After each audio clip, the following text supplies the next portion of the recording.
I'm the one who should be watering if you want me to grow.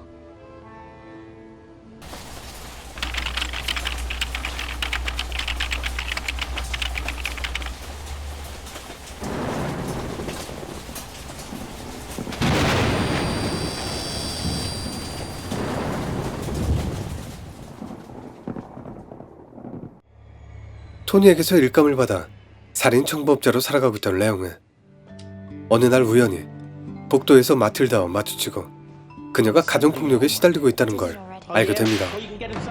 그 후 그는 마틸다의 가족이 몰살되는 걸 목격한 뒤 그녀를 구해주게 되는데, 이 일로 인해 레옹의 인생은 예상치 못한 방향으로 흐르게 됩니다. 혼자 지내는 생활에 익숙했던 레옹은 그러한 변화가 달갑지 않았고 틈만 나면 마틸다를 밀어내려 했습니다. 하지만 그럴 때마다 초강수를 두는 마틸다 때문에 번번이 실패하고 말죠. 그렇게 레옹은 어쩔 수 없이 마틸다와 함께 지내게 되고 둘의 관계는 시간이 지날수록 조금씩 가까워지게 됩니다. 그러던 어느 날 복수를 꿈꾸며 킬러 수업을 받던 마틸다는 자신의 가족을 죽인 범인의 정체를 알아내게 되고 혼자 소복수를 하려다 실패하게 되죠. 그러자 그 사실을 알게 된 레옹이 그녀를 구해내지만 그것도 잠시 상황은 최악으로 치닫게 됩니다.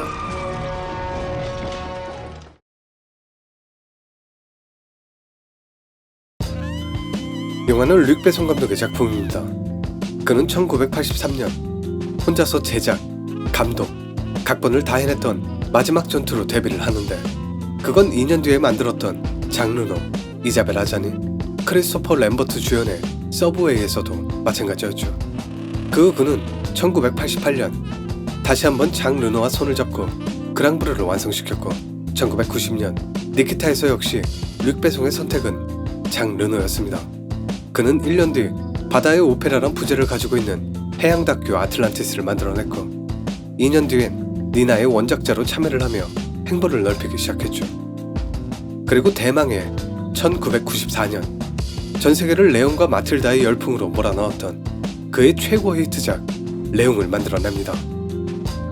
그 결과 лю크 베송은 어린 시절부터 그토록 바라고 꿈꿔왔던 제5 원소의 투자를 성공적으로 이끌어내며 1997년 드디어 꿈을 이뤘고, 같은 해 닐바이 마우스란 작품을 제작하기도 합니다.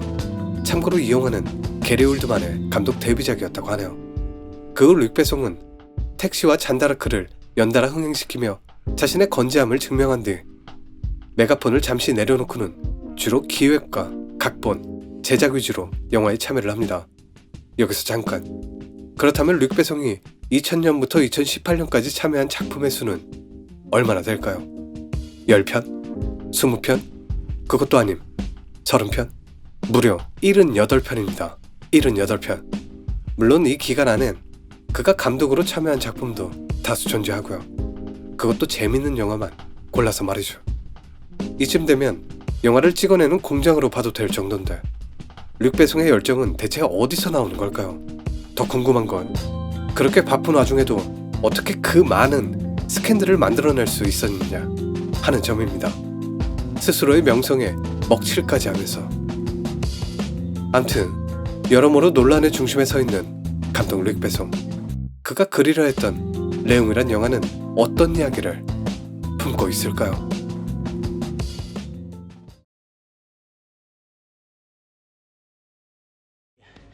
아빠에게 상습적으로 폭행을 당했던 마틸다, 그 어디에도 의지할 곳이 없었습니다. 엄마는 새엄마였고 언니는 모든 걸 지멋대로만 하며 마틸다를 배려하지 않았죠. 그래서인지 마틸다는 모든 걸 체념하고 그저 홀로 감내해야만 하는 나날을 보내고 있었습니다. 심지어 학교에서 전화가 왔을 땐 자신이 죽었다고 거짓말까지 할 정도였으니 그녀의 심리 상태가 어땠는지는 어느 정도 짐작할 수 있지 않을까 합니다.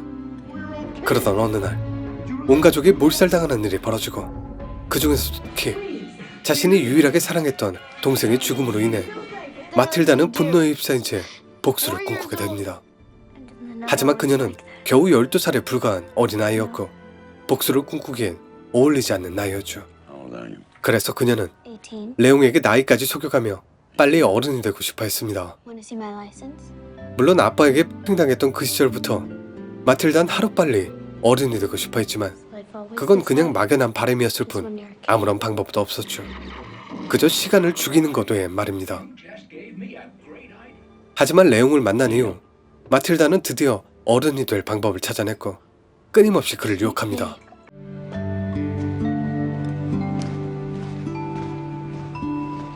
Hi. I'm the one you should be watering if you want me to grow. Leon, I think I'm kind of falling in love with you. Want love? Or death?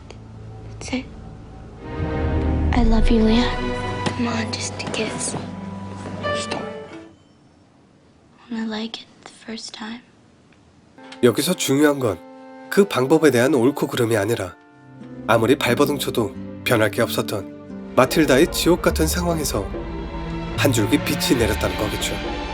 그리고 그 발버둥을 지탱해줄 사람이 생겼다는 거고요.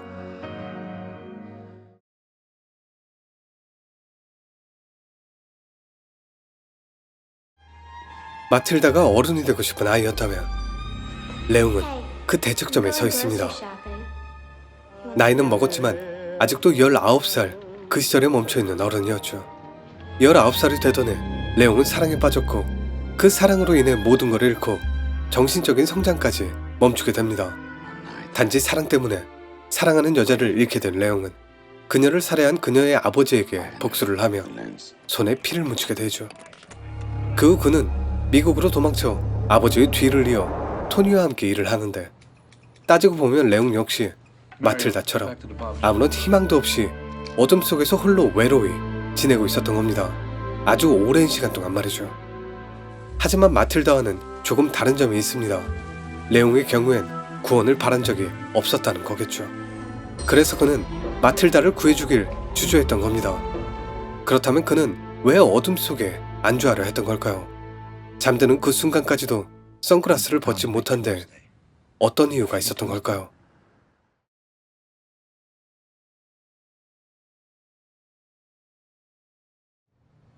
토니가 운영하는 가게엔 한 가지 특이점이 있었습니다.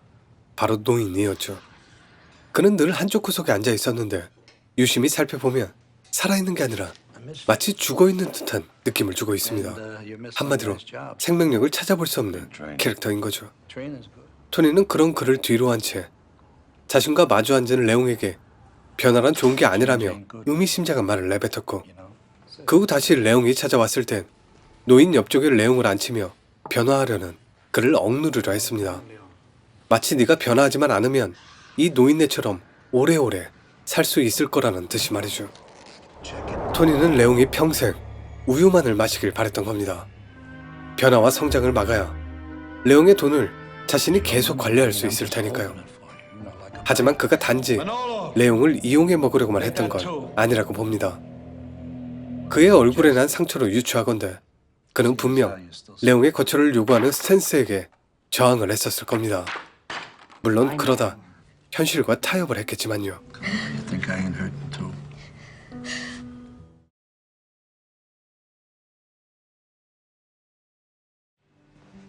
레옹은 마틸다와 마주친 뒤 작은 구멍으로 자신과는 상관없는 한 아이의 세상을 엿보게 됩니다.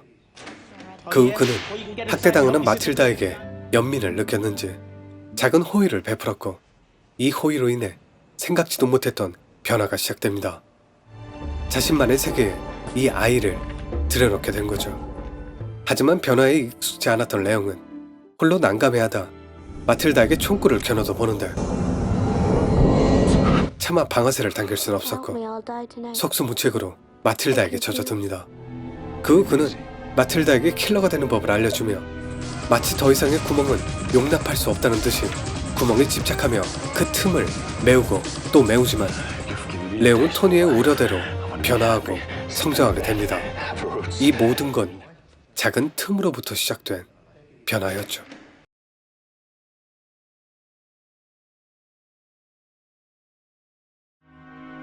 스스로 따라먹는 우유를 제외하고 레옹에게 우유를 주는 건 토니가 유일했습니다. 하지만 그건 어디까지나 마틸다가 나타나기 전까지만 해당되는 얘기죠. 레옹의 인생에 불쑥 끼어든 마틸단, 토니처럼 그에게 우유를 따라주기 시작했고 레옹 또한 누군가에게 처음으로 우유를 따라주기 시작합니다. 그러다 어느 날부턴가 마틸다는 우유 마시기를 내켜하지 않았고 그때쯤부터 레옹에게 여자로 접근을 하는데 여기서 재밌는 건 레옹 또한 우유를 맘 편히 마실 수 없게 됐다는 겁니다. 어찌됐건 마틸다로 인해 우유를 뿜게 됐으니까요. 그 후 둘은 같이 하는 첫 임무에 성공을 한 뒤 우유가 아닌 술잔을 들게 됩니다. 그런 의미에서 이때의 건배는 상징적으로 너무나도 많은 의미를 내포하고 있죠. 그 중에서 가장 중요한 건 레옹이 토니에게서 벗어나 자립하는 순간이란 겁니다. 이때를 기점으로 스스로 판단하고 움직이기 시작했으니까요. 쉽게 말해 이때의 건배는 레옹이 드디어 어른이 됐다는 걸 기념하는 축배였습니다.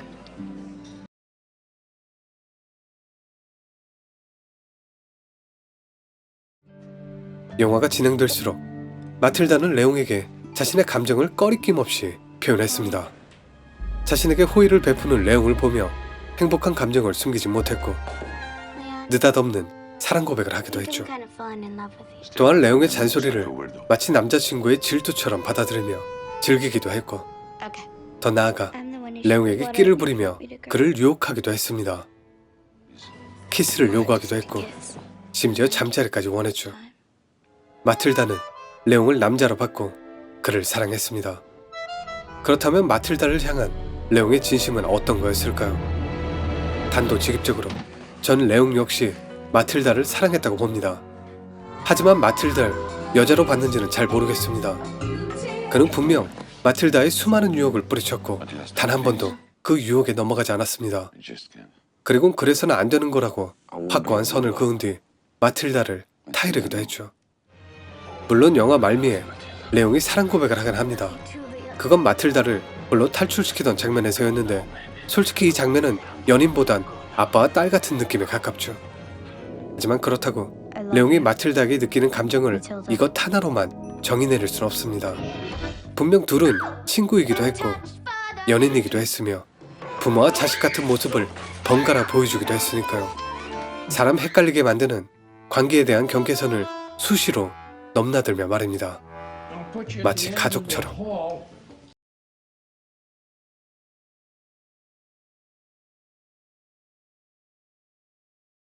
릭 배송은 1993년 꿈에도 그리던 제후 원서를 준비하고 있었지만 주연 배우였던 브루스 윌리스의 스케줄 문제와 투자 문제 등등 여러 상황들이 겹쳐져 영화가 무산될 위기에 놓였습니다. 그래서 그는 제작자의 제안을 받아들여 니키타에 나왔던 장 르노를 주인공으로 한 영화를 만들기로 결심하고 단 30일 만에 시나리오를 만들어냅니다. 그게 바로 레옹이었죠. 참고로 릭 배송의 어릴 적 별명이 바로 레옹이었다고 하네요. 그래서인지 그는 영화에 자신의 이야기를 은근슬쩍 집어넣었습니다. 아이와 중년 남자의 사랑은 자신의 이야기이기도 했으니까요. 영화 초반에 나왔던 마이웬이 바로 릭 배송의 와이프였는데 둘이 사귈 당시 릭 배송은 33살, 마이웬은 15살이었다고 합니다. 둘이 처음 알게 된 건 마이웬이 11살이었을 때고요. 원래 영화의 결말은 지금과는 좀 다르다고 합니다. 결론적으로 수정전 대본에선 모두가 다 죽게 되는데 레옹은 스탠에게 살해를 당하고 스탠은 수류탄을 들고 자폭하는 마틸다와 함께 소멸하는 설정이었다고 하네요. 아파트 내부의 장면은 파리에서 촬영을 했고 그 외 모든 장면들은 뉴욕에서 6주 동안 촬영한 결과물이라고 합니다. 영화의 후반부에 나왔던 이 장면 때문에 근처에서 도망치던 강도가 경찰복을 입고 있던 단역 배우들을 보고 망연자실한 채 자수한 일화가 있었다고 합니다. 리브 타일러는 나이가 많다는 이유로 마틸다의 역에 캐스팅되지 못했는데 당시 그녀의 나이는 15살에 불과했습니다. 덕분에 너무 어리다고 배역에서 제외되었던 당시 11살이었던 나탈리 포트만이 다시 기회를 제공받아 배역을 따냈고 신들린 듯한 연기력을 선보이며 화려하게 데뷔를 하게 되죠. 하지만 그녀가 못하는 게 딱 하나 있었습니다. 바로 우는 연기였다고 하네요. 그래서 릭 배송 감독은 나탈리 포트만의 눈 주위에 민트 오일을 바르고 이 장면을 촬영했다고 합니다. 코를 킁킁거리며 냄새를 맡던 이 장면, 그리고 베토벤에 대한 얘기를 하던 이 장면, 화를 내던 이 장면, 이 장면들의 공통점은 게리 올드만의 애드립이었다고 합니다. 그리고 마릴린 먼로로 분장했던 이 장면은 나탈리 포트만의 애드립이었고요. 알파치노, 로버트 드니로, 멜 깁슨, 키아누 리브스 모두가 레옹에 관심을 보였던 배우들인데 лю크 베송은 이들 모두를 거절하고 자신의 데뷔작부터 함께했던 이 남자를 선택했습니다. 그러자 장르논 한동안 말없이 있다 눈물을 흘리며 이렇게 말했다고 하죠. 전 이미 준비되어 있습니다.